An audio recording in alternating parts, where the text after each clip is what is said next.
Morning, guys. It's Bonso speaking here, first year student at Stellenbosch University. So, I'm currently studying BSc Mathematical Science. So, yeah, I did my matric last year.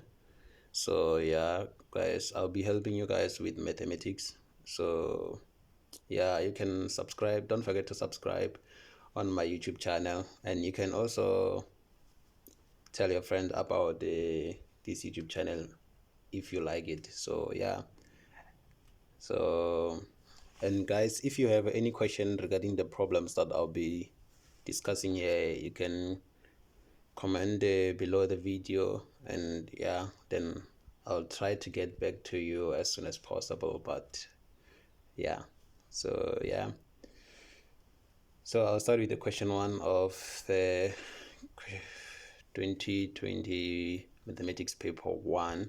So actually question 1 is always solve for x. So yeah, I'm sure most of you know how to solve for x, so it won't be much of a problem. So yeah, I think yeah, so let's start.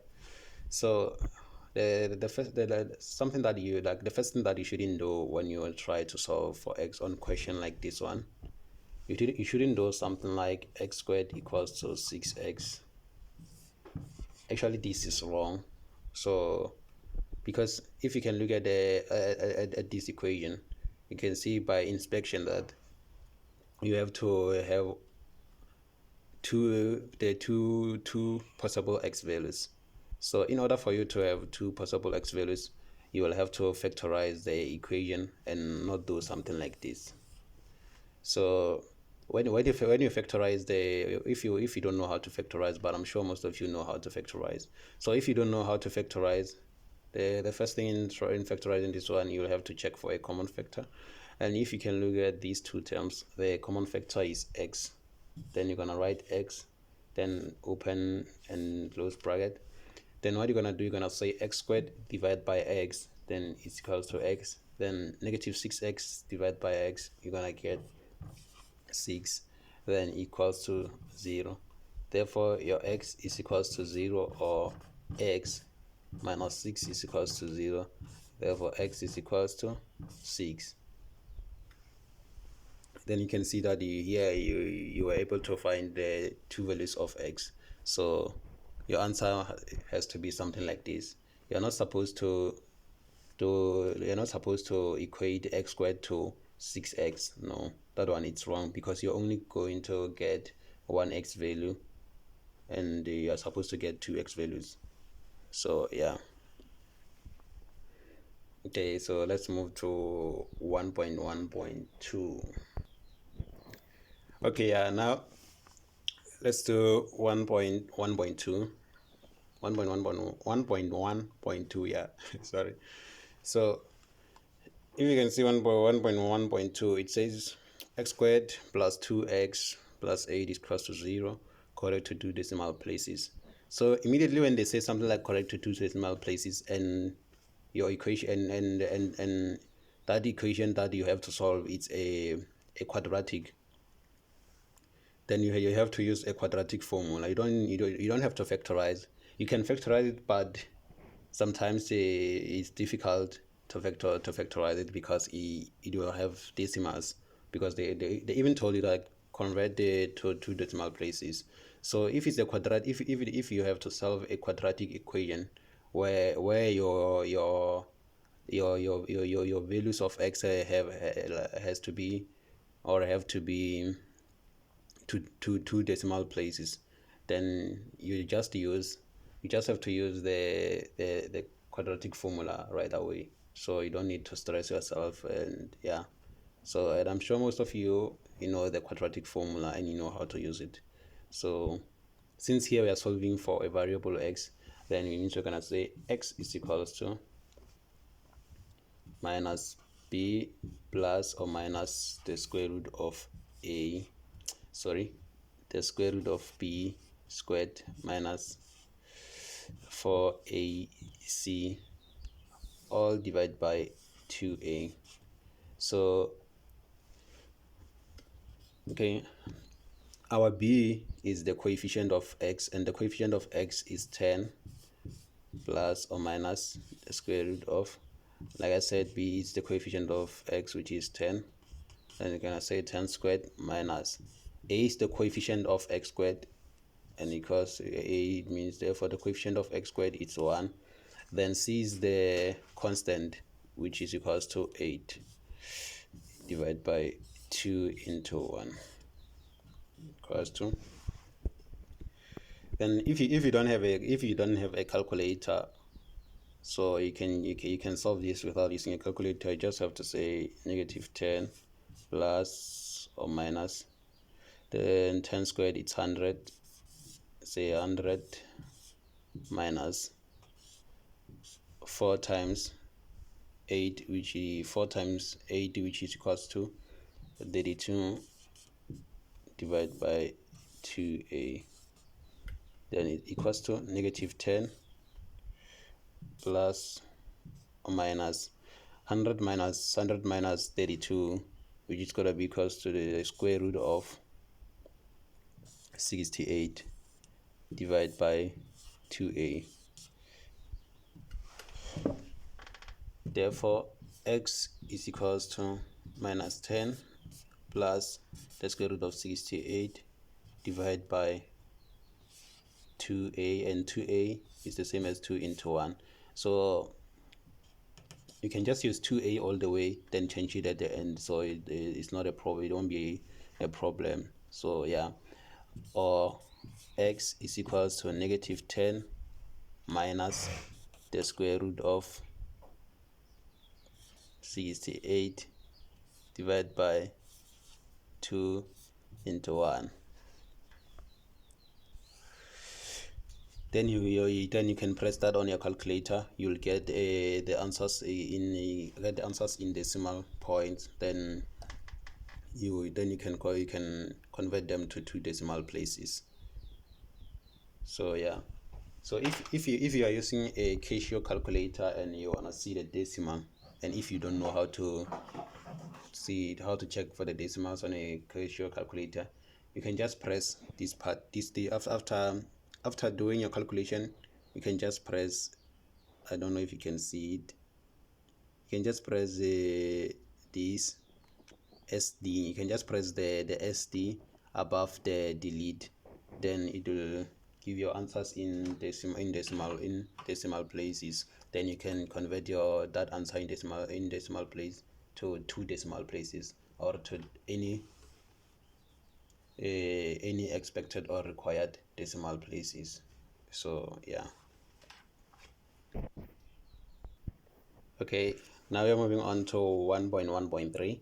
So 1.1.3 is an inequality. It's an inequality. So I don't know if you guys feel comfortable with inequalities.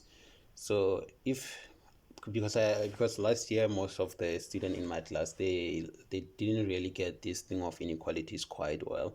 So if you guys are not yet that comfortable with inequalities, you can just comment on the video. No, you can just comment below the video. Then I'll try to do more problems involving inequalities, or more inequality problems. So yeah, and sometimes inequalities can be confusing.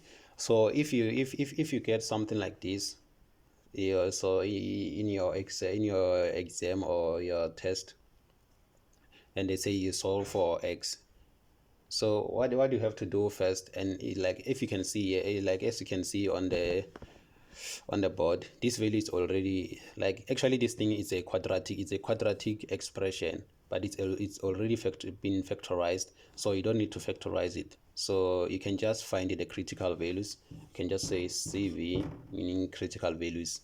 Then you can just say 1 minus x is equals to 0, or x plus 2 equals to 0. Then your x will be equals to 1, or x is equals to 2. But what you must know is that these things, they are not your answers. They are just some critical values.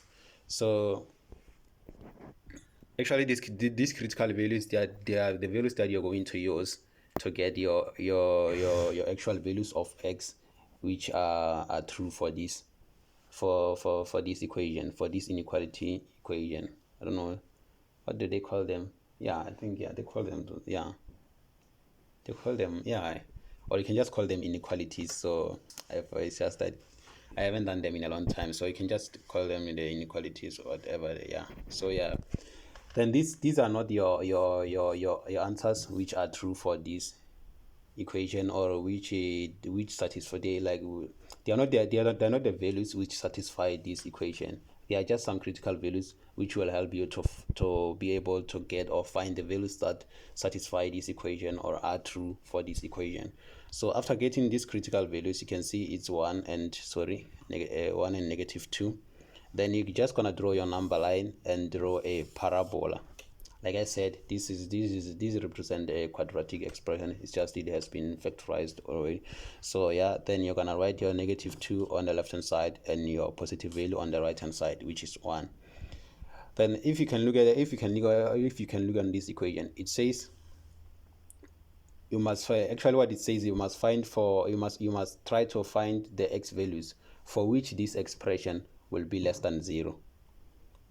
So you have to find the x value for which this expression will be less than 0, meaning you must find the x values, x value, like they don't need an exact, like they don't really need an exact x value. They just need like they need all the x values, I can say. So where this function is going to be less than 0, and the mean x values to which this function will be, this expression will be less than 0. So if you can look at it, you can take a look on the parabola that I've drawn here.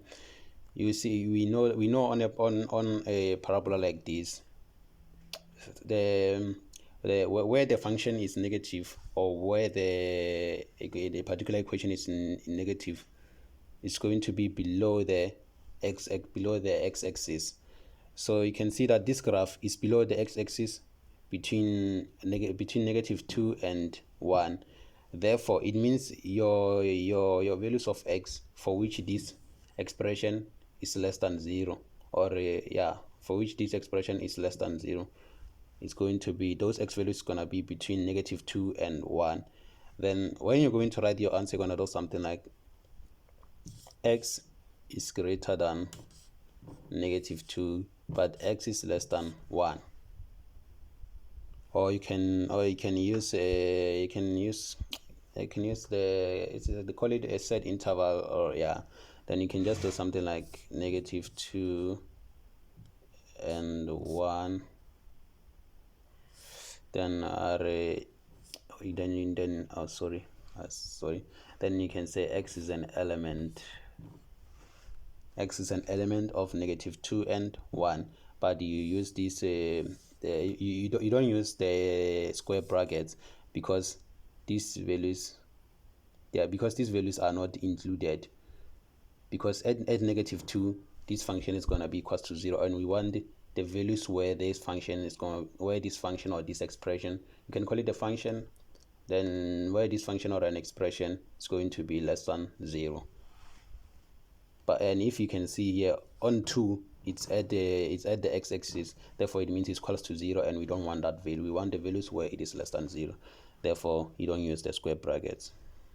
Okay, yeah guys, like I said, I don't want to do long videos, so yeah, I think that's it for this video. So yeah, stay updated. So I'll keep on uploading videos. Eventually, I think before your exams, I'll be able to do at least 3 question papers.